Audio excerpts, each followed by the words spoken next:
I'll do an overview of what is energy healing. And I have some new material for you in that area. And then just a brief though, what is energy healing? Then we'll go into our 3 minutes of silence. Then we'll do our prayer of gratitude. And then a brief review of yesterday's session. And then we'll go into today's session. All right. What is energy healing? Energy healing is using consciousness to affect matter, basically.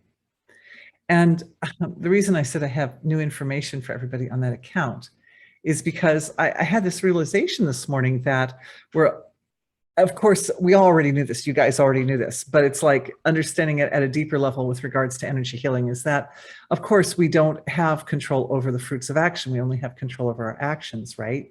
So the question is, well, then why are we doing energy healing? Right? Because the idea is not the idea of energy healing to actually produce a particular fruit of action, to actually, eliminate suffering or eliminate the symptoms of illness or whatever, eliminate poverty or eliminate whatever it is that, or bring in a higher quality of life. Isn't that what energy healing is about? Isn't it a means to an end? Isn't it a means to an end? And I realized, no, I think it's like any other action, that there's a certain probability that certain things will happen. And what energy healing does is it helps to kind of tweak the conditions so that it's more likely, the probability increases that something will happen that is your intention, that your intention will manifest. So within the field of energy healing, there's like some flexibility and some room for, different possibilities to make it to the surface. Yesterday, we talked about, already thinking a little bit about yesterday, we talked about these 3 aspects of the circulatory system, that it purifies and it nourishes and it integrates. So, and of course, that's also, those 3 principles run through the energy healing process: purification, nourishment, and integration. So sometimes you create the condition for some specific outcome at the surface, and maybe one aspect of that process, maybe some purification that leads toward that goal comes forward, or maybe some resources that you needed to achieve that goal come forward. But it's not, it's not always that the way we're working with the laws of nature in energy healing is we're working with the laws of nature at subtler levels than the ways we've been trained to work with laws of nature throughout the course of human history. Is you go in and you muscle that thing at the surface, and if it needs to break or bleed or something, well, so be it. And the principle with energy healing is we're looking for consistent long-term benefits for the individual. That means increased quality of life, increased comfort, better health, right? Better finances, all that you need, all that is required to live at a higher, better, more fulfilling relationships, more love in life. That all these things that we need in order to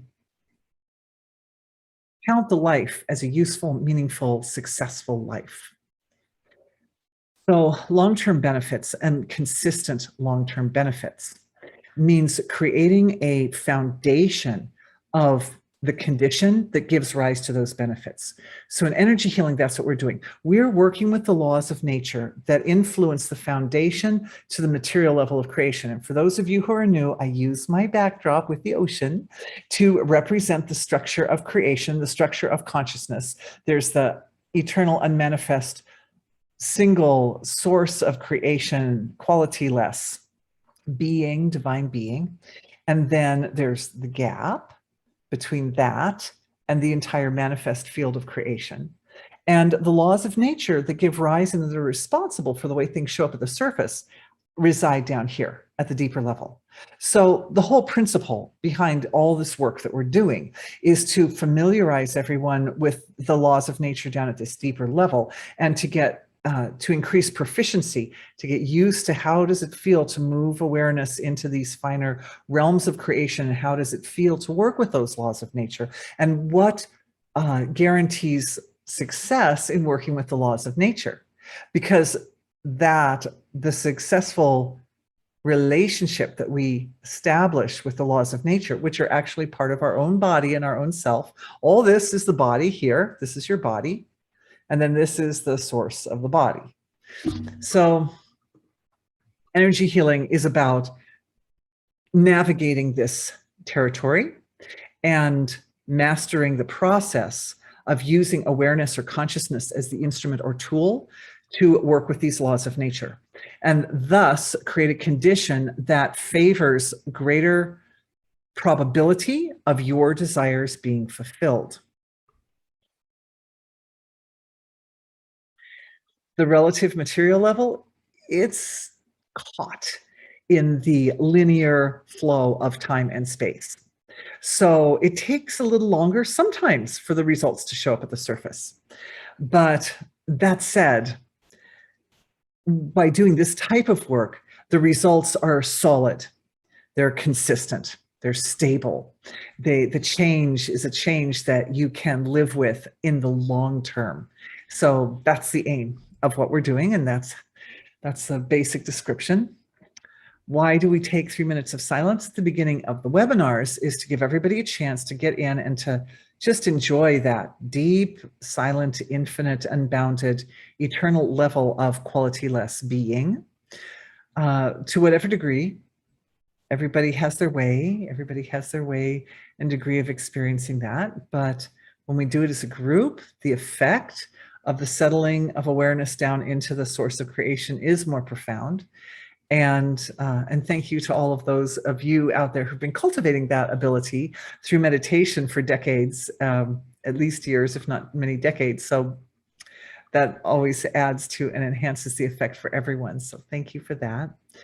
Yeah, so I will ask everyone to close the eyes, and then we'll have 3 minutes of silence. And then at the end of 3 minutes, I'll ask everyone to open the eyes and then take a minute of silence to come out slowly. Oh, that's very good. We'll be starting at exactly 11:08. That's excellent. The slower we come out, the more that silent divine being is integrated into the awareness. All right, let's close our eyes.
All right.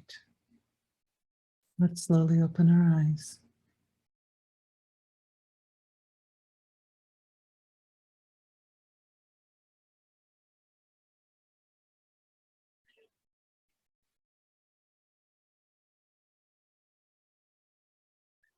Part of the fun is diving in, and part of the fun is observing the landscape on the way out.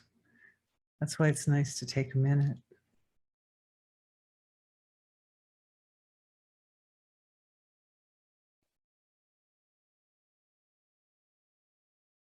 Thank you to the source of creation for being everything,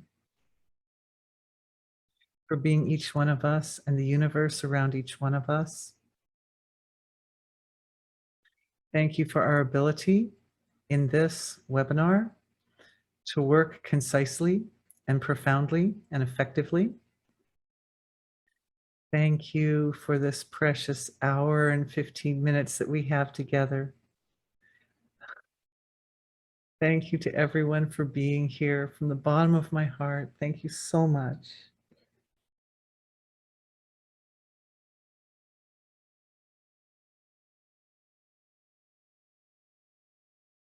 Thank you to the eternal tradition of wisdom that connects the absolute and the relative. I almost forgot to say, I got to the end of it's like, something's missing. Oh, yes. Oh, yes. Thank you to the tradition. All right. Now I'm ready.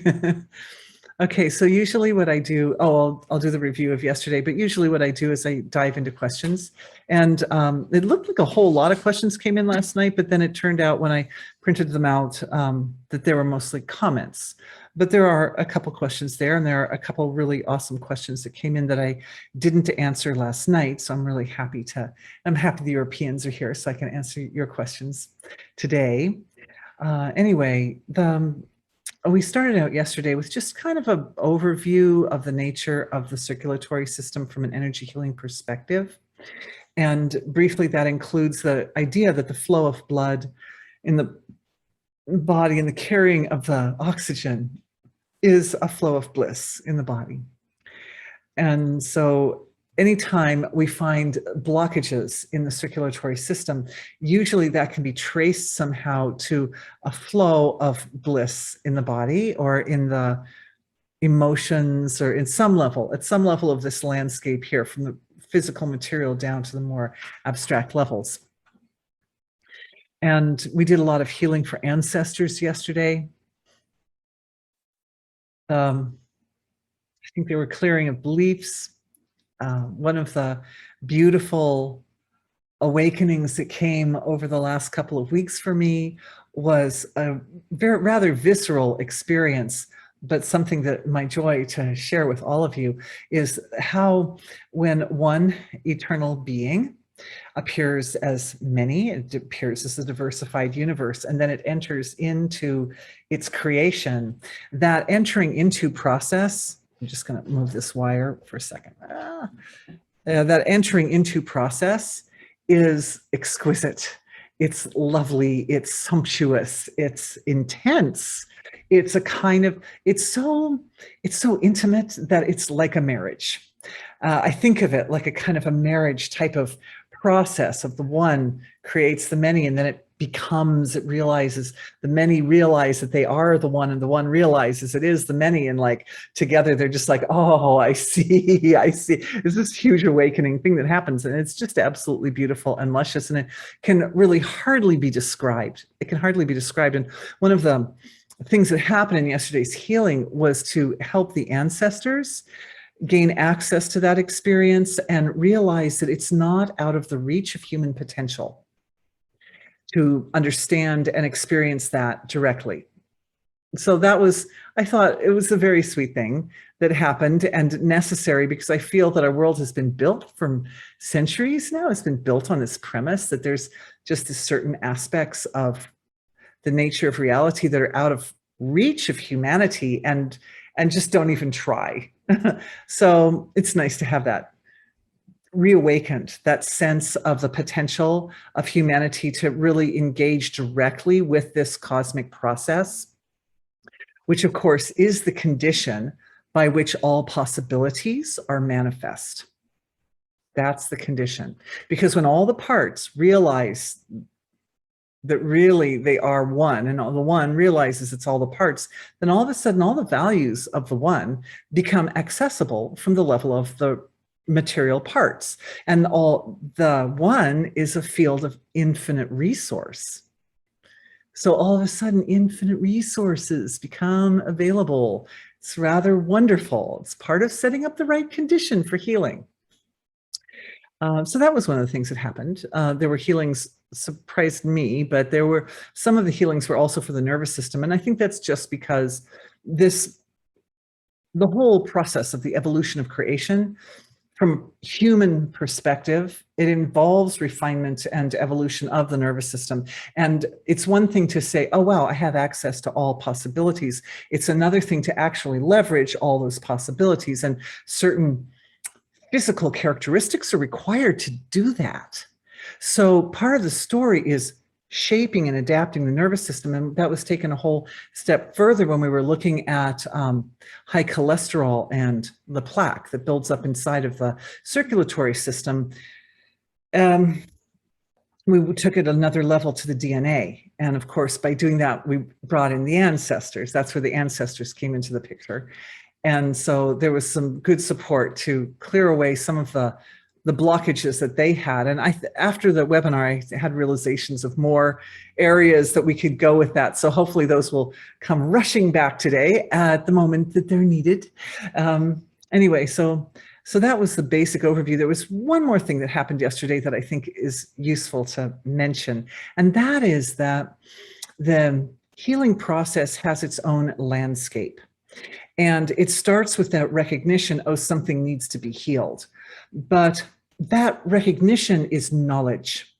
And the thing about knowledge is that knowledge tends to have a steadiness or stability to it. If it's truth, if it's real truth, it stays steady. Sorry, I have to drink a lot because it's dry here.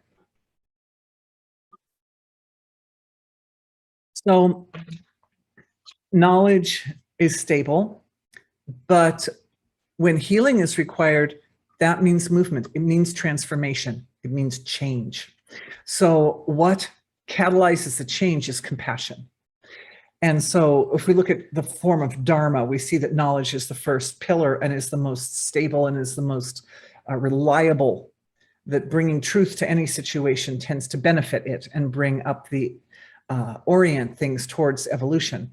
But then the next little bit less stable leg, but also very essential, they're all essential, is compassion. And one of the principles yesterday, and one of the reasons I think it's important to bring it up today, is because we all need and deserve this particular facet of truth, which is I've looked at it at the causal level. It's mostly causal, this element of compassion, the causal level, but then also at the astral level, there is a matrix that associates with compassion. So there is a compassion matrix, and all the flavors or nuances of the ways that compassion can show up, they kind of work together. They fit together in a kind of sacred geometrical form that makes them orderly. And it's interesting because when I think of the expressions of compassion, they appear infinite. They're infinite expressions of compassion, but there are, oh, and I guess for those of you who aren't on my daily remote healings, let's see if I can open this up. For you, I do have a diagram, which could be handy if I can be quick with it. I don't want you to wait too long. Diagrams, yes. And there we go, and share screen. Fun to share. There we go. So this is essentially what it looks like to me. Oh, do you want to see me too? You can see me too at the same time. Hello, there I am. Hi. Okay, so compassion is infinite. If you look at this circle, there are infinite numbers of shades and variations of colors that can be had out of this color sphere. But It's also, even though it's an infinite number of shades and variations within the spectrum of color, it's still within the spectrum of color. And that's how it is for compassion as well, that within the spectrum of compassion, there are infinite numbers and ways and varieties that that compassion can show up in order to support the healing effect. When there's an imbalance, part of the story of energy healing is to follow the, I'm kind of small for you, but I hope you can get me over here, over here in the corner. Yes, there are specific underlying imbalances in the field of consciousness, in the manifest level of the physiology, usually very deep, which is why a symptom will be present for a consistent period of time. And once the seed of that imbalance has been identified, then there will be a particular nuance of compassion that precisely counteracts that seed of imbalance. Whatever that feeling is, if you're feeling worthless, there's a feeling of unconditional acceptance, or if you're feeling ashamed and remorseful and embarrassed, there's a value of forgiveness. And there are all varieties, so many varieties. And one of the varieties we were talking about last night was, even if we go onto our color circle here again, we can look at this. Do you see down at the bottom? It's so dark. It's so dark down here, but these colors are important too, right? Like if our world didn't have all these colors, it would look washed out and dull. So we need all the colors. And so even the fiercer, darker energies can combine with compassion. Like you can put anger and compassion together. That can actually happen. And when that happens, anger will often come out in a way that is gentle enough that it can move the mountains that it was designed to move, and at the same time, not embarrass anybody. Well, the compassion element supports everyone's ability in whatever situation we're dealing with to maintain their dignity and to be able to accept the truth, because it's the truth that actually comes to transform the situation. But the catalyst is the compassion. Anyway, so yes, there's my diagram. Let's see if we can come back now. Oh, hello, it's me again. Okay. So that was another part. And it's my intention now to just take a moment and make sure that everybody, this is just doubling over, by the way, because we did this in the silence as well, but our 3 minutes of silence, but just doubling over this download for everyone, that everyone receives the entire spectrum of all the nuances of compassion, comes right into the heart energy center, so that you own that. That is yours. No part is left open. No part is left uncollected or undone or unaccepted. We're not rejecting any aspect of our nature, because our nature, every single nuance of person, even being selfish or even being small-minded or any of these things, can still combine with compassion to produce a positive, beneficial evolutionary effect. And that, of course, is when included the grounding into the source of creation, because it's the source of creation that provides the foundation for the blueprint of how things are going to show up. So the compassion catalyzes the healing process, but the actual way in which that healing process makes its way up to the surface is constrained by the laws of nature. It is overseen by the fundamental intention of the silent source of creation to show up as the diversified universe. Just checking everyone's heart chakras for a minute. Heart energy centers, Mahamarmas, heart Mahamarmas.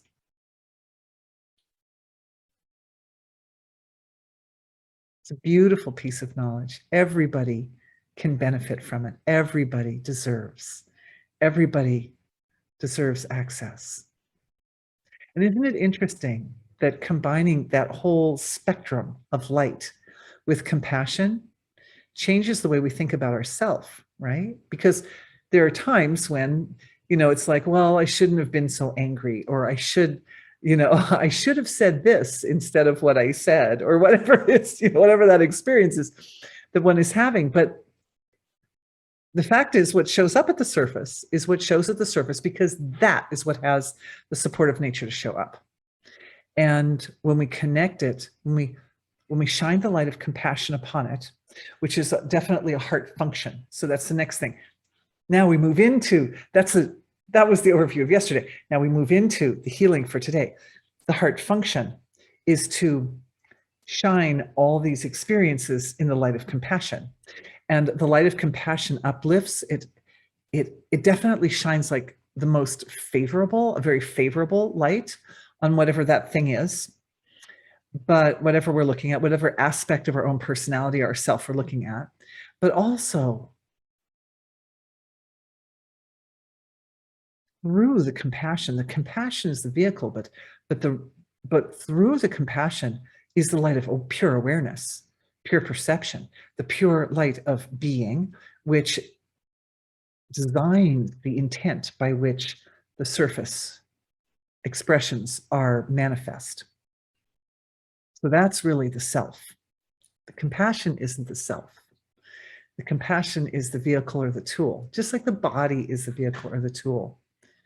This I can see in not only is the compassion wheel, we could call it a compassion wheel or compassion matrix, not only is that getting nicely established and settled into the heart energy center, but also the habit or pattern of leveraging compassion as an instrument whenever things go awry. So your first gut reaction is some feeling, like say things go poorly, they don't go as expected, right? The first gut reaction is maybe feeling frustrated or angry, but then the light of compassion comes in and it colors that frustration and anger, thus turning it into a tool for evolution. And then who decides how the evolution goes? The self decides. The self with a big S self, right there, in the gap. And that's where the shift is taking place.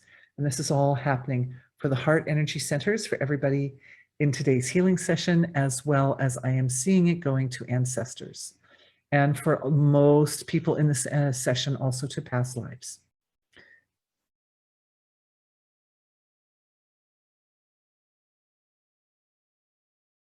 Just feeling that shift. Just feeling that upgrade for everybody. The upgrade in this part of the physiology then affects the nervous system in this part of the physiology. And as we know, the heart itself has a neural network around it. So as the nervous system around the heart starts to shift, then that creates a more open framework for the functioning of the heart. Flexibility and stability simultaneously for the heart. Example, so after a webinar, it was a few years back, I was in one room broadcasting and my mother was in the living room. I hope you don't mind, Mom. I'm using you as an example. She was in the other room watching. And I came out and I looked at her and she said, I don't quite feel right. And I saw something was happening in her heart. So I put my hands there. And it was like an event occurred. It was just, I just felt the shift. There's some energy shift. And she said she didn't feel too good. She was going to go upstairs to sleep, take a nap. And the next day she came down, she's like, I still don't feel very good. I think something's wrong. So we made quick a doctor appointment. We called and she said, oh, I'll go in next week. We called and they're like, come in now. So she went in. Turns out she had passed a blood clot that big, 1.5 inches through her heart. That doesn't normally happen. Usually that means the heart stops. But it didn't in this case because the flexibility and the stability, I use you as an example because you are so brilliant. And that my mother is there in 94 already. So living all this beautiful life. And this stability and adaptability in the heart allowed the heart to do what it needed to do at that moment to accommodate the blood clot that was coming through.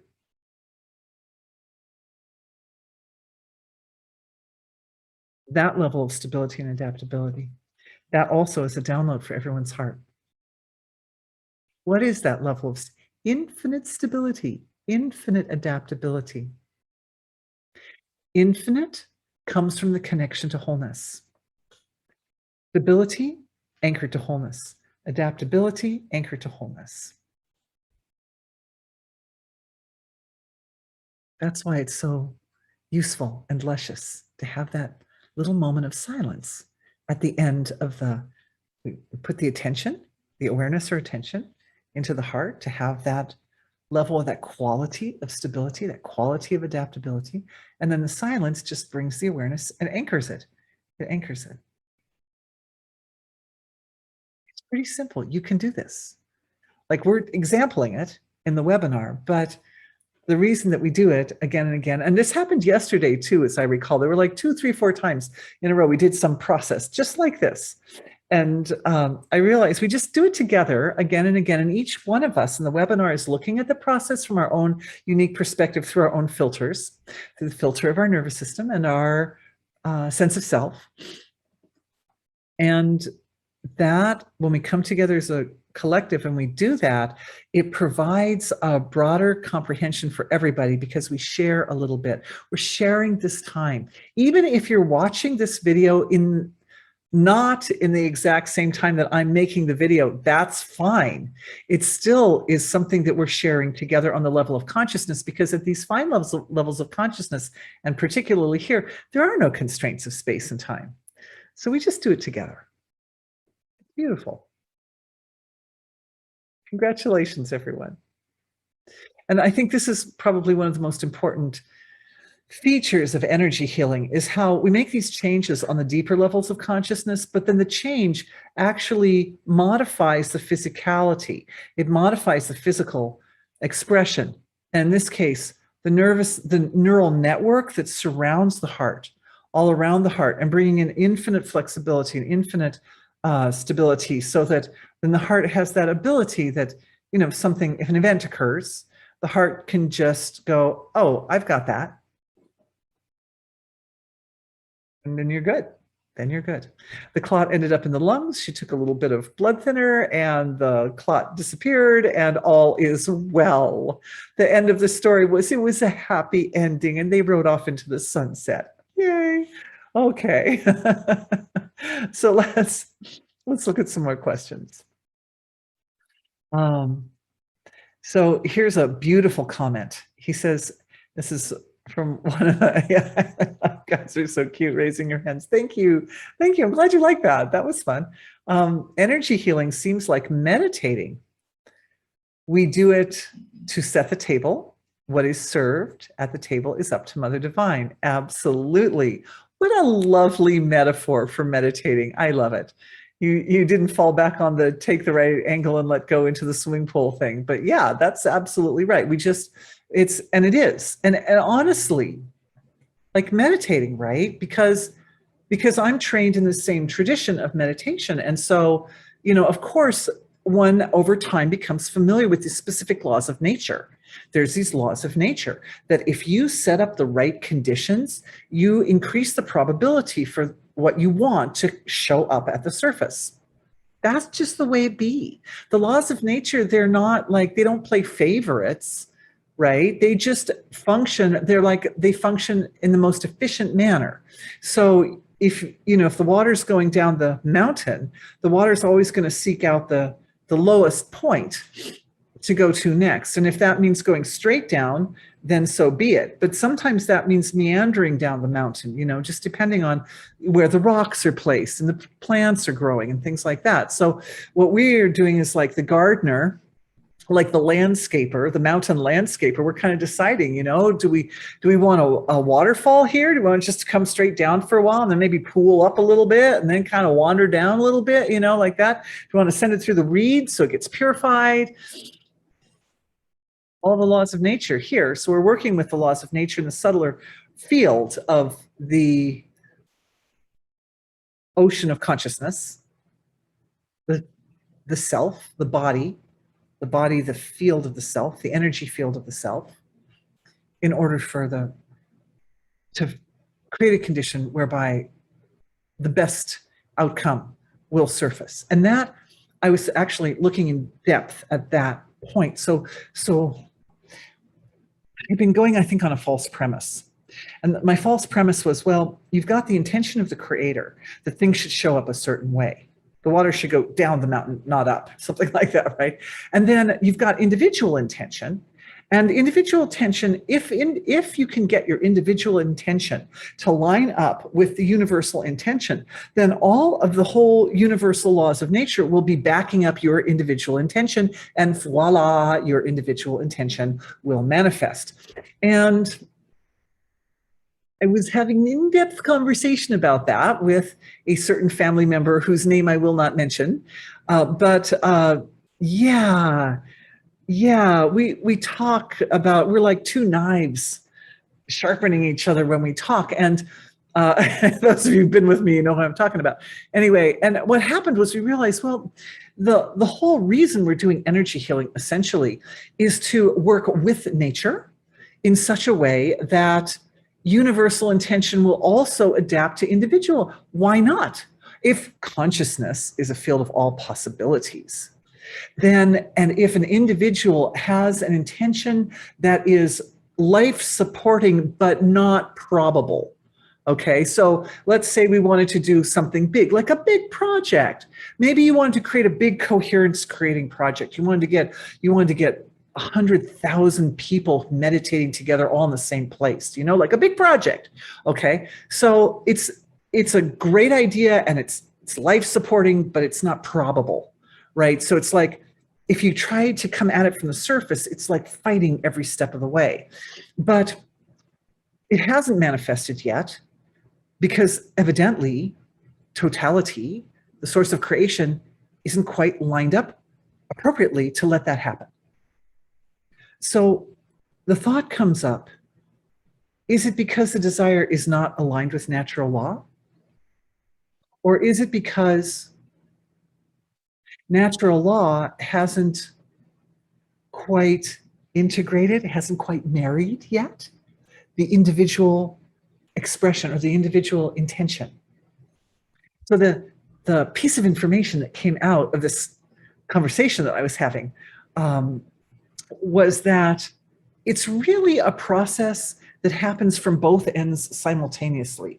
It really happens from both ends at the same time. We, start by creating a condition by getting used to the process of transcending, and then we're like, oh, there's this source of creation. Oh, what's that all about? And then we start learning about that. And then eventually what happens is we realize, oh, well, it really has this one goal, which is to marry its expression. It wants to become part of the expressed field, the way it shows up as the many, and that is how it evolves. And evolution is the fundamental principle here. Everything in the universe is evolving. It's expanding universe. So, but there's this dynamic give and take between the surface and the wholeness. And it's not that as a small individual, we need to constantly kind of beat ourselves down to try to fit a square peg into a round hole. It's that the consistent interface or interaction between wholeness and the surface, and especially if it's valid, especially if there's an intention or desire at the surface that's really, really life-supporting, then there's no reason why totality shouldn't move a little bit in order to accommodate that desire. So really, going back to the beginning of today's session, if we were going to describe what is energy healing, we could say that energy healing is a technology of using consciousness to leverage the marriage between the absolute and the relative so that harmony is created there, so that the conditions are made ripe for the healing process, but also so that in that process, it's not one of lowering one's status as an individual in order to supplicate to the absolute, but it's more like raising both the status as the individual and the status of the absolute together in this coordinated fashion so that they adapt to each other. Okay, that could be one for YouTube, just throwing it out there. It's a novel idea anyway. I think it's a novel idea. And for me, guys, it just came like, it was not my plan to have that conversation this morning. That was just the phone ringing and then me like, no, I'm not talking to anybody. I'm doing a webinar. And then it's like, oh, you need to talk. It just happens. It just happens. Okay. All right. Uh, the trees said, this is someone who talks to the trees. Thank you for talking to the trees. I talk to the trees too. Now, all the beings of creation speak the language of perception and experience. It's so beautiful. And they all speak the language of compassion too. Okay, what does it say? The trees said that our connection with them is in the blood or circulatory system. I don't know where I'm going with this, but would we go into ourselves to connect more with our trees via the rhythm of the cranium fluids and exchanges of calcium, magnesium, day and night, trees, oxygen, carbon dioxide? Oh, that's a lovely question. I love it. I love it.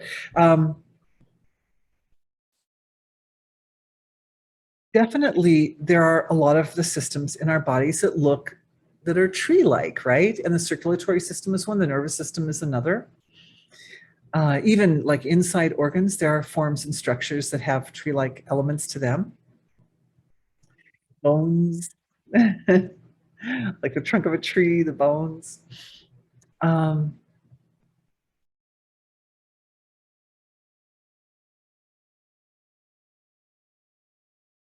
When I look at the trees energetically, they appear as antennas or anchors to the cosmos. So when you look at a tree, it's coming up like this out of the ground. There's actually, trees have a cord of light, just like our bodies have a cord of light, a meridian that runs through. And the meridians of the trees, the cord of light of the trees tends to, like with us, it's more like a single cord, and then it opens out to infinity, out through the crown of the head, and then it opens out in a kind of a tree-like form as the cord goes down like a root into the core of Mother Earth. And then from Mother Earth, her cords go out to the stars, planets, and local forms. And then from there, those forms, more cords go out to other levels of cosmic reality and so forth. So there is a kind of like an upside down tree. You could think of it like an upside down tree energy form with a cord of light. But with trees, it's the opposite. They have, their cord goes right down into the core of Mother Earth, just like ours does, but out the top, it diversifies. And when I look at a tree, it looks like there are cords of light coming from all the cosmic bodies directly into the crown of the tree. And the bigger the tree becomes, the more kind of expansive and extensive its system of branches becomes, the greater portion of the totality of the universe it channels in through its body. That's what it looks like to me. So connecting ourselves with the trees comes through finding common ground. We find common ground, no pun intended, we find common ground, then our relationship with our cosmic body, and all that cosmos is part of our bodies. We think, oh, my body's just this big, this much is my body, but it's not. That's just a piece of our body. And our consciousness is as big as the universe, and the universe is the rest of our body. The trees are simple. A lot of times, even humans will reincarnate as trees because life was a real struggle on the last go around. If work was incredibly difficult and incredibly hard, and there was huge sacrifice and a deep fatigue in the system, then often the soul will just take on a life as a tree. And then you can just go. You can move through that life as long as you are needing that extra rest, as long as you want to have that experience of being in the relative field and making some contributions to the collective well-being, but not have to engage too much, not be required. No demands, unless you've got a enthusiastic gardener who's pruning you back. Oh, whatever. Unless you got planted by a telephone pole or something. But even then, there are reasons why it goes like that. As for the tree-like nature of our circulatory system, yes, I see what you're saying about the oxygen and the carbon dioxide and how the tree-like system in our bodies, the circulatory system, is interesting that it's taking in the oxygen and giving out the carbon dioxide. And then the trees, they're doing the opposite with their systems. And yet the form is extremely similar. So what I'm seeing from this question is that there could be a chemical relationship between the way oxygen and then the byproducts. Carbon dioxide is just like one of the byproducts that's released or purified out of the body through the circulatory system and through the what is it called, the cardio, also the breath through the respiratory system. Oh, the respiratory system also has tree-like shapes, doesn't it? Yes. Anyway, I kind of see where you're going with this, but disclaimer, I think I'm not enough of a scientist.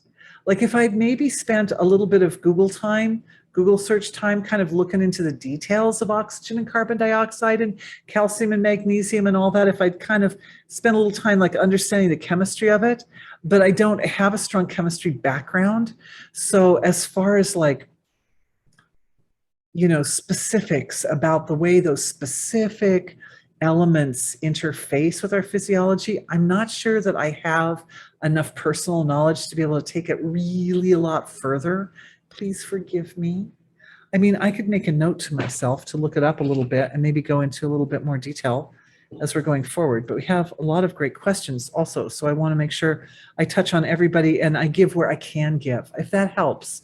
And anyway, thank you for the question, because it's a deep question. And it's like the part of me wants to honor it. You know, I mean, if we're going to take it without the chemistry background, you know, I think my thought is, and going into the source of creation, asking being, you know, what do you want to do with this being?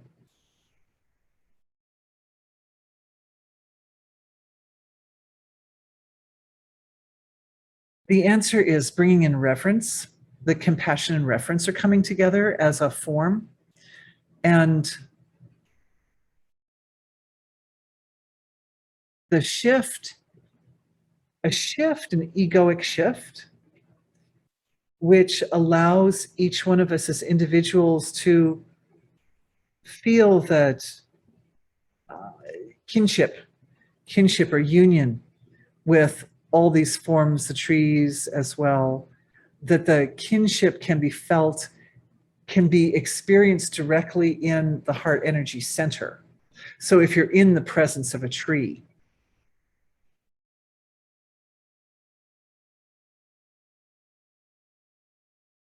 you will know, because we have that download of that, all the forms of compassion, that you will spontaneously know what is that precise flavor of compassion required to support whatever the tree needs. And absolutely, it can come out through the breath. It comes out through the breath, so that what we're looking at, yes, I'm understanding, getting a bit of a download myself. Thank you for this question. That the enhancing the coordination and the kinship with the trees and other plants too. There are a lot of plants that grow like that, right? What it does is it activates the flow of awareness. This comes also into some healing for better flow in our circulatory systems, but the flow of awareness to really deeply, in a discriminating way, understand the laws of nature kind of here in this midsection. If we're using my picture as the diagram, right, like the bubble diagram, we're looking at this midsection, because sometimes the source of creation has everything all worked out fine. And sometimes if you're working down here at the subtle level a lot, which we are, a lot of times this area of our physiologies and this area of our experience is very clear. It's very clear. It's very well worked out. But there'll be a blockage to the manifestation of intention somewhere between where the laws of nature reside and where the actual effect occurs at the surface. And the thing about our coordination with the trees and plants is that they provide a physical representation or a physical expression of how these laws of nature that reside down here at the source and in the gap between unmanifest and manifest, how they work their way out to the surface. And whatever is that area for each one of us, and particularly right now for our circulatory systems, particularly for balancing the way impurities tend to build up inside the circulatory system.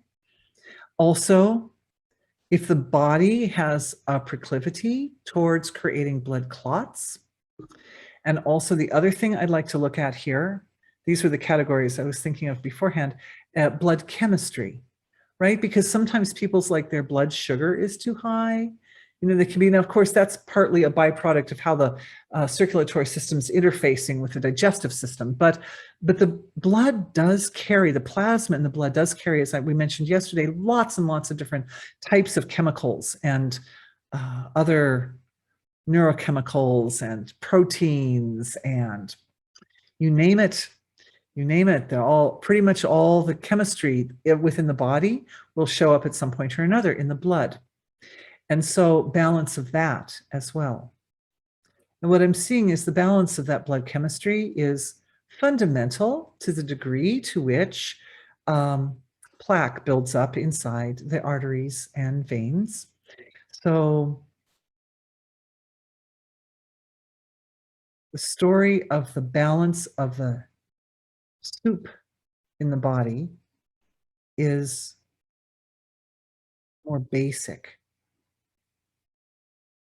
than the building up in the branches. So what is that saying? Well, if we just refer to the trees, we just refer to them, that they're saying that it's our leaves that pick up the photons from the universe, from the sun, but also from the stars. Photons come in, and it's from there the trees begin their, all the plants begin their digestive process.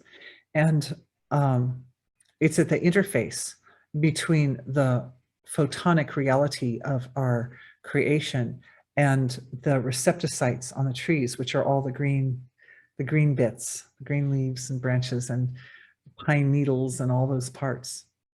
This is the important spot where receptivity is required. So here we are offering, as our collective, our lovely collective, and all the healings that we've done today so far, we're offering this balance of stability and adaptability, and the ability to bring stability into the source of creation and adaptability into the source of creation is being offered as a download from our healing collective to the trees, to all the trees. We can just offer to all the trees on earth that in their green, in the junction point between their individual body and their universal body, their cosmic body, right there, that the adaptability and stability fit in so that as the photons are received into their physiologies, those photons are carry with them infinite potential to nourish and protect and provide the resources that the trees need. And especially for those trees, you know, have you ever driven along the median in like a huge, on a highway, and the road workers have carefully planted trees in the median, and the cars never end. It's rivers of cars going in both directions, right? And they're spewing out carbon monoxide, and all these trees are sitting there going, poor babies. So all these guys, the guys who live in really good places, the guys who were unfortunate to be planted near power lines, all the guys, just feeling it. The shift is down here it's right down there, in the gap between the unmanifest and the manifest. And then the integration moves up. And as the shift down here starts to wend its way up into the material level of creation, we feel the integration. Feel the integration of totality entering into the field of all trees. Super beautiful, super cool. Fabulous woman who writes music to describe these experiences, and artists who paint paintings that show what that is like. and writers who put words together to recreate that experience for the reader, and so forth and so on. All of us, each from our own angles. Thank you all. This is such an incredibly brilliant group of highly educated, intelligent, amazing spiritual people. I am so grateful for our connection. Not that you have to. I'm not saying you have to on that one. I'm just saying that that is the type of thing. This is the level of intelligence and capability that we have in this group that would allow a healing like that to come through. Very powerful. Here's a question. How come the body can be significantly more cold on one side and not on the other? So how many people have that experience? Does anybody have that experience, like one side of your body's cold and, oh yeah, people raising hands. 3 people raise hands. Yeah, 2 more people. Oh, somebody else is raising a hand. So that happens sometimes. Yeah, and sometimes it'll be just like part of the body. Maybe this is another area we should have been looking at, you know, like the extremities, right? Sometimes the extremities are cold, but it seems warm up here. So this has to do definitely with blood flow.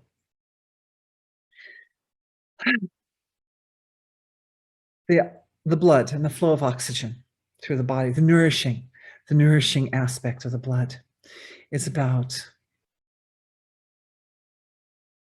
it is bliss. It is bliss.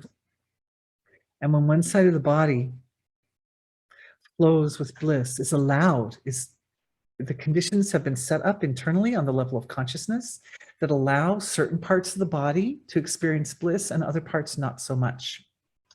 Then what do we see? I would like to use extremities as an example, because I think maybe a few more people have it in their extremities rather than from right to left sides or front to back or something.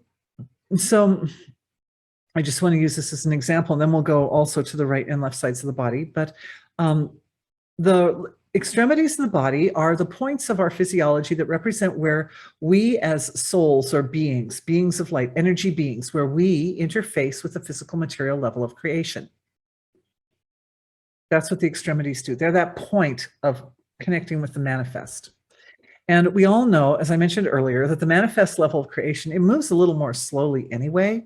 You know, you make the changes inside, you make a change, you know, like, oh, wow, I no longer am beating myself up emotionally. Isn't that lovely? But then on the surface, you have to go back and go, okay, well, I still have that habit, though, of, you know, looking at myself in the mirror or whatever. So you have to undo it at the material level. So that area does move more slowly, but more importantly, I think what it looks like to me is the slower movement of blood flow in the extremities is a byproduct of a build-up, a layering effect, a building up or a layering effect of dealing with challenges in the material level of creation by not dealing with them. And it's not to say that everybody's doing that. And it was part of one of our ancestral healings yesterday, was to support the ancestors to don't do that.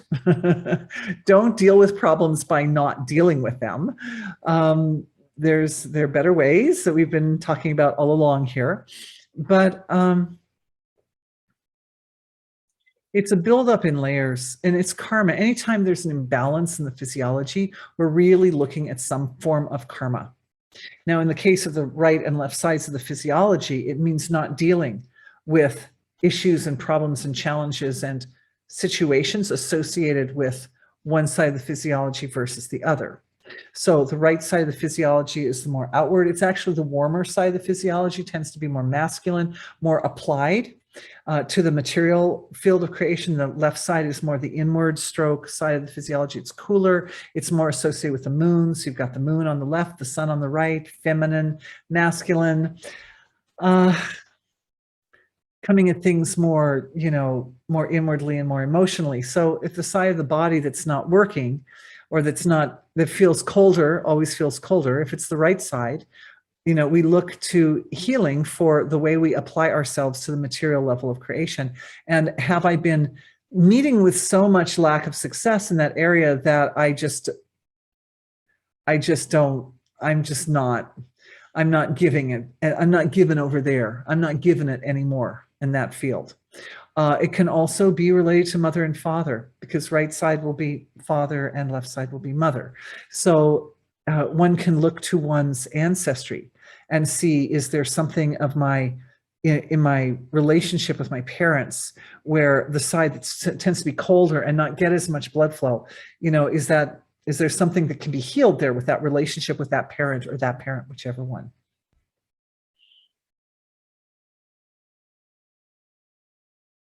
Coming back to circulation in the extremities.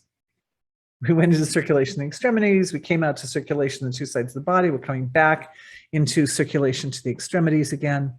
And what more can be done? A part of it, I'm just reading now, I'm just going in and looking at people, because a lot of hands went up with that one. I'm looking at people's physiologies, and one of the things I'm seeing is it does seem to be that over the course of time, there is some, I would call it like a kind of deterioration of the integrity of the physical structure of the circulatory system, particularly the very, very fine capillaries, the very fine that, come out to the ends of the body.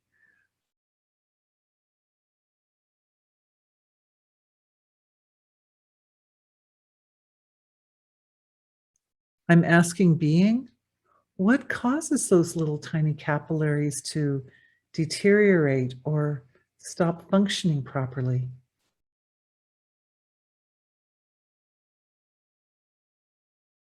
The answer coming back is,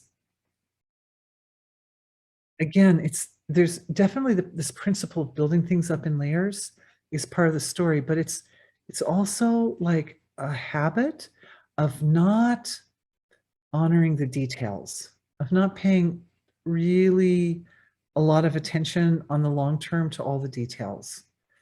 And I know that can be difficult, especially if a person has a job where their job requires them to maintain an overview, like if you have more of an administrative type of job. So your job is not to go into the details, that's your job is to delegate details to other people, and then to like kind of maintain an overview. But so I'm kind of offering that idea back into being, and the answer that's coming back is no, it's not on such a gross level. It's not as simple as that. It's not that we don't see the details. If you have a job where you're supposed to maintain the overview or something like that, it's more with regards to the way we handle emotional experiences. Oh, I see. Well, that's very interesting. And that does make sense. I guess that makes sense that, when challenges arise, challenges and lessons and things that we're working through, we're navigating through the human experience and the human condition, and we come across emotionally difficult or challenging experiences, like what is the degree to which one is willing to expose themselves to the emotional discomfort associated with a difficult, challenging experience. Say you've got, somebody that you're close to is a dysfunctional relationship, something like that, maybe some abuse or something like that. Like, to what degree one is willing to kind of dig in and look at the details there, and to be able to do so. And there we have to fall back on a download for everyone, because we all, as we're growing older, we all want to have optimal circulation in our bodies all the way out to the ends of the digits. Clearing habits in the circulatory system of recoiling from difficult emotional situations.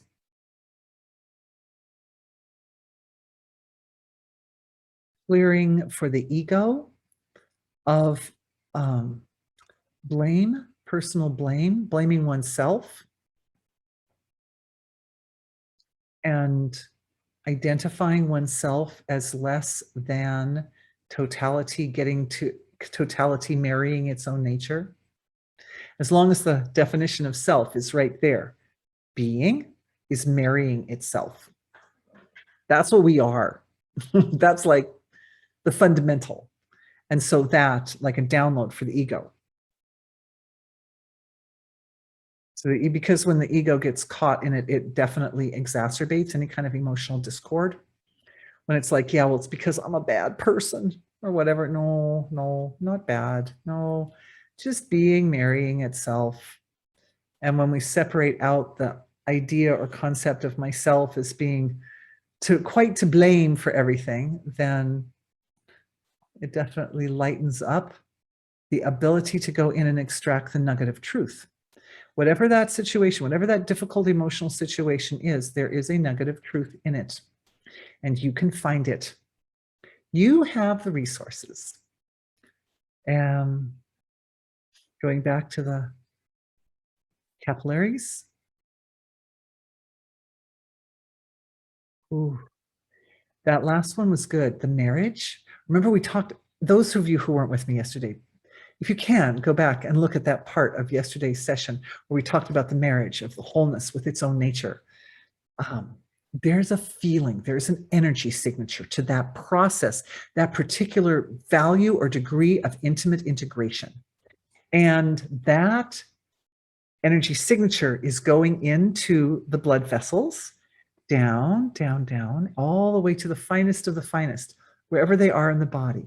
All those points, all those delicate points, that feeling of divine union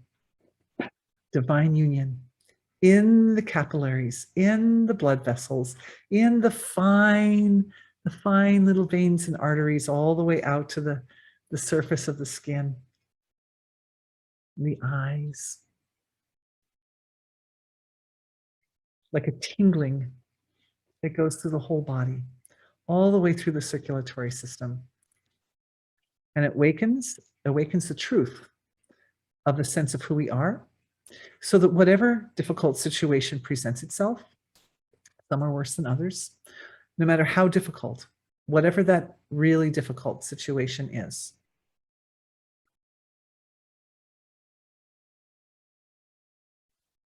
you are equipped with the fundamental tools to address it with maximum success, to navigate that situation with maximum success, to optimize. I'm still feeling a lot of movement down here in the gap as I'm speaking these things, but yes, it's very beautiful. It's very beautiful. I think I've said what I can about that. So thank you. And thank you for the question about trees. At first I looked at the question like, dang, I'm not a chemist. What am I going to say? But yeah, that was so good.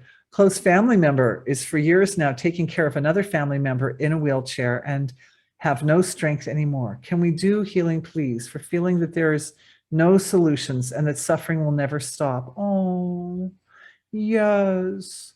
That goes along with this last healing, right? Oh no, the question that brought it on was how come the body more cold in some areas and on this one more cold on one side than the other, but we extended that to be cold in some areas and not in others. That was a great question, by the way. Thank you for that. And that, I mean, it ties into this other, part of the story.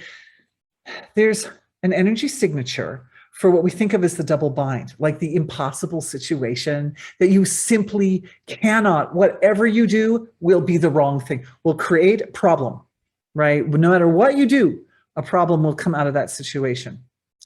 And that idea that there is no solution is itself illusory, because there is always a solution. There is always a solution, but it's not always the obvious solution. And if we're using Dharma as the tool, as our tool for handling the most difficult situations, what we find is sometimes the solution requires the application of these last two energies of Dharma. One is orderliness, which means setting healthy boundaries with people, healthy limits and boundaries, and the other is tapas, which is the Sanskrit term, because there really is no English term for it, but it's kind of like letting go.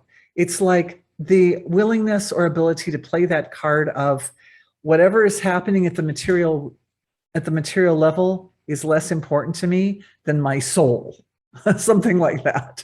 So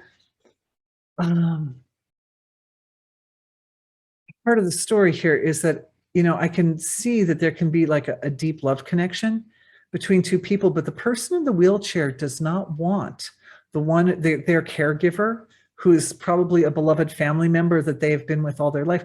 they don't really want that person to drive themselves into the ground and into oblivion, taking care of them in their wheelchair. They don't want that. Nobody wants that. Like, nobody wants a gift that the person who gives the gift saying, I'm giving you this gift, but I really bled a lot to give you this gift. Like, nobody wants that gift. You know, you want a gift from somebody saying, I found this for you and I just thought it was fabulous. And I even got it for free. Here, I love you. Take this gift. You're like, oh, that's so cool. It comes without any kind of weight to it, right? So it's like there's a karma is what I'm seeing in that relationship with your two family members, where they're kind of locked in with each other in a kind of there's a little element of dysfunction. It's not that they don't love each other, and it's not that they're abusive, because when we think dysfunctional family relationship, that's sort of the first thought, but it's not that. But there's a different type of being locked in karmically with each other. And we're just going to take a second and just go into that gap and just unlock the karma. That's all. Just unlock the karma so that each of them can take the action step that they need to take to release each other from that karma. They release, in the sense, if you hold someone in a karmic debt, then you're also you're also limiting yourself. So just so that the whole thing, the light of truth comes in there, and that they can just release as needed. And that the resources come. Like, maybe one of the reasons is, because our family doesn't have enough money, we can't afford a caregiver or something like that. So it doesn't have to be. It doesn't have to be that either. The money can come from anywhere. It's like, really, money is at the material level. When the conditions are set up, then, and that's part of what we're doing. We're setting up conditions. So whatever the blockage, whatever I don't have enough time. I don't have enough money. I don't have enough resources. Then the resources at the surface, we create the right condition for that. Let us stay in touch so that we find out how that comes out. Thank you for the question. If it fits the webinar, can we also look at heart vulnerability, or how in the subtle body that allows some negative frequencies to enter and shake it? Oh, I'm glad you mentioned this one. Yes, we still have time on our webinar too. Yeah, this is a really important question. I was wondering if we were going to touch on this during today's webinar, because it was something I was kind of thinking. Anyway, let's just dive. In the family of humanity, as we are born on this earth in our human bodies, for some reason, we tend to carry a little thread, a little needle. It's more hard and sharp, like a needle of discord in the heart. And I've been looking at this not just now, but throughout the entire history of humanity. I'm looking at this phenomenon, and I've been saying, why is this little thing here energetically in the heart energy center? So a lot of times people come to me for personal consultations, and the seed of their problem will be this little needle-like form of darkness or negativity or suffering in the heart. And very painful, very painful form in the heart. Like, if you want to think of what is the most emotionally painful thing you've ever experienced in your life, and then it's like that only it's right here, and it's really small, so you kind of like can avoid looking at it, which kind of reflects back to some of our previous healing, right, about not avoiding negative situations, but handling them successfully. But anyway, yeah, so I've seen this thing, and I know that at this point, like, there was this definitely specific turning point in my life where I saw it in its entirety, and I realized that the experiences that I was having that were giving rise to witnessing this thing, that those experiences would stop if I could heal this thing. And I did, and then they stopped. And it was like, it was one of those instantaneous types of healings. And a lot of times energy healing can do that. You know, I did a big disclaimer at the beginning of this session of like, we do the changes inside, but it takes time for it to get to the out. But sometimes it doesn't, folks. I mean, really, sometimes if you can get right into the core of what is the problem and make that transition as needed in the most successful way, in the most optimized way, then you can get a complete turnaround at the surface. Instant. Just about instant. Yeah. Yeah, for sure. I mean, that's what this all possibilities, consciousness is a field of all possibilities is all about. So this question, I really honor this question because the lady who's asking she's pointing, she's using her question as a pointer at this particular feature. And so what I found is that working with people one-on-one, it's possible to get rid of, or you can do it yourself.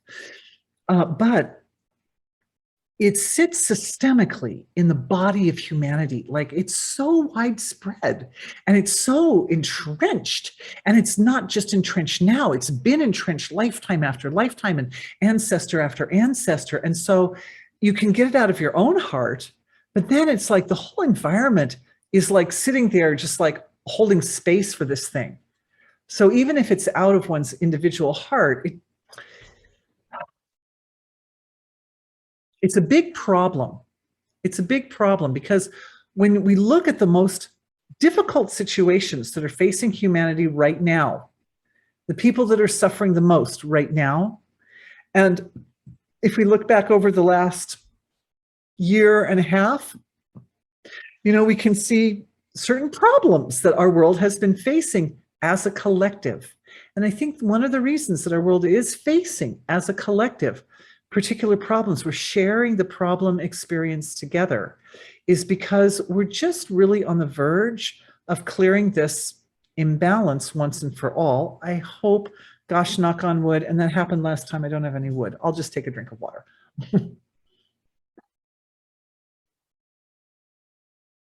We tried during the last century as a collective. Our parents and our grandparents really tried. And our grandparents, great-grandparents,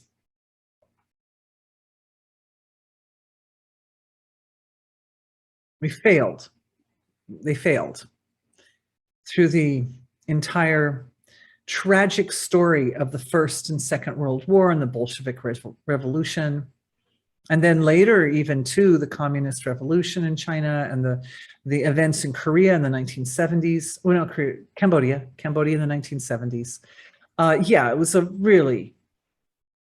a time when people were trying to personally sacrifice, like, oh, this thing is here, I will sacrifice myself. Maybe that will make it go away. Oh, I found the enemy and it is us. So let's sacrifice us. And then maybe it'll make the enemy go away. And for the sake of future generations, entire generations of people were born and went through these really horrific experiences to try to eliminate this thing that everyone had at that point identified. There is this thing here and it's no good. But now we have transcending. And transcending gives us an extra edge. It gives us an advantage. All of us together, right there in the finest level of creation. And then as the energy starts to move, we just bring it down. I don't know if you can see this on your screen, bringing it down as close and as tight to that edge as possible. So instead of it being a great big dynamic, like move, it's a very, very, very fine move. And it is a move of compassion that darkness also wants to evolve. That darkness is also longing for divine union. So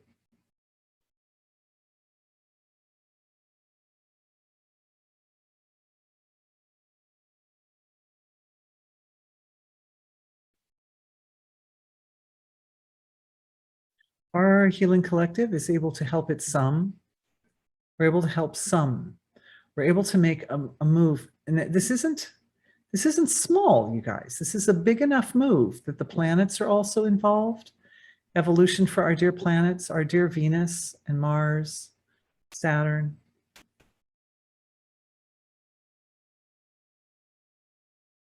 It's a big move, but it occurs to me as I'm watching what's going on that this particular imbalance probably exists at a universal level, further out than our cosmic counterparts, than our relationship with our planets. So I think what we'll do at this point, because I'm looking also at our time, and I do respect everyone's time, we'll just offer the whole thing to the source of creation and just say, you know, this is a sincere intention on the part of us as individuals. Remember earlier I was talking about you might have an intention for something that's life-supporting, and it truly is life-supporting, like, you know, creating a big coherence group or something like that. But it doesn't get the support of nature required to actually manifest. Well, this is looking a bit like that to me, but that's okay. It doesn't hurt us as a group to kind of like, to just sort of put a little talent in there, you know, to put a little feeler into that experience and just kind of see how it comes out, because we're safe because we've got our anchors to wholeness. So, you know, with the anchor to wholeness, nothing touches the divine level or the divine nature of the self. And so you can, at least to answer this one question, because her question is, how does she protect her heart from like negative entities or negative influences? So that we can do. It's a much smaller thing to do than to actually eliminate all negativity from the entire universe. But yeah, that this connection to divine self is that all the forms of creation, like that color wheel thing that I was showing you, even the dark side of the color wheel is still necessary in order to produce a beautiful, look at my picture, and it's got the dark colors, but if it didn't have the dark colors, you know, you wouldn't get the whole picture. So we need each little dark bit is there for a reason. And the reason is for totality to evolve through it as it, so that even the darker energies, they unify and they anchor in with totality. And when they do that, I refer to a quote I've given you before from Maharishi Mahesh Yogi, which was, for an enlightened man, even the destructive laws of nature work in his favor. And I'm sorry, I can't footnote that. I don't know where it comes from, but maybe our Vedic scholars and maybe our librarians and so forth know where that particular quote shows up. I'm not sure. Anyway, I know where I heard it, but yeah, that's that principle, that those darker energies, they do show up sometimes, but they always show up for a reason. And the reason is they need to evolve. And when I help people eliminate that, and when people, I don't even help them, I mean, people just do it themselves, just like I did it for myself. When I eliminated that needle of darkness in my heart, I did it by recognizing it in its, I used Dharma. I saw it for what it was. I saw the truth of it. That up until that point, every time I saw that feature in myself, it was when I was in an abusive situation with another person where I was being abused. And so finding myself in a situation where I was being abused by another person was overwhelming my senses. It was disallowing me to see the needle. But then this one time I was in one of those moments, and then I saw the needle. And then I was like, oh, that's what this abusive situation is here for. This is what it's trying to make me see.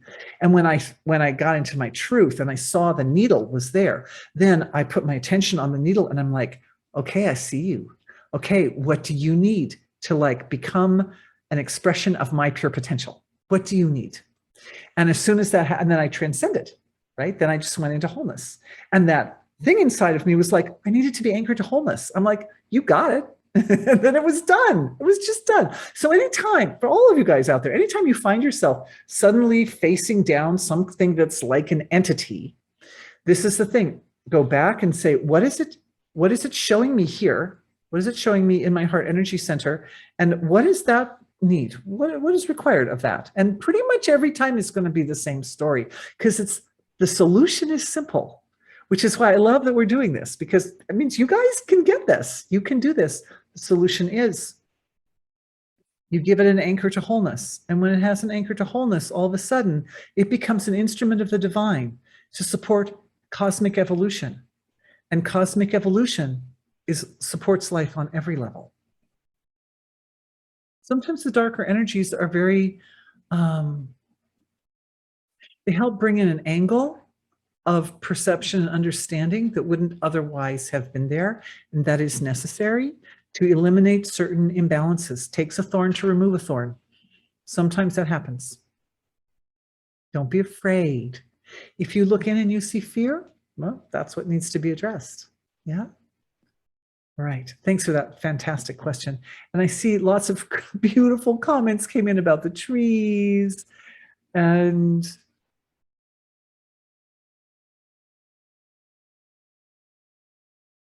great questions. Oh, great questions.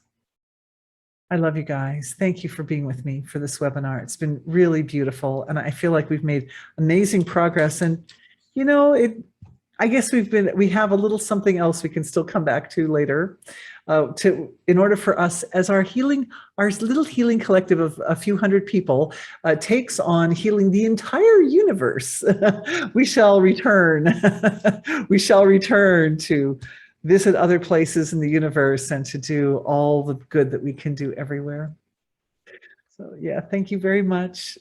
I love being with you guys, and I'll look forward to seeing you again for the next healing webinar. Bye. It's in October.